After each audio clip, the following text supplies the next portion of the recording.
Tatakal ba bilang Senate President si Senator Alan Peter Cayetano? Kasi ang sabi po ng minority ngayon setback lang daw yan at maaari magkaroon ng hitback.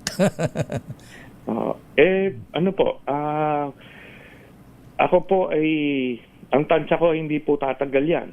Kasi napakanipis po nung numero. So, dalawang lumipat lang doon sa kabila, tapos na yan. So, ako, baka araw lang o linggo lang ang itagal nito ni At sana naman ganun, kasi kilala ko po yan si Senator Cayetano.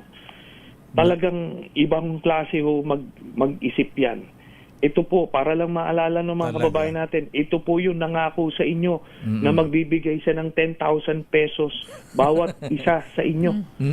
Pagka binoto niya raw siya. Ganun po, ganung klaseng tao yan.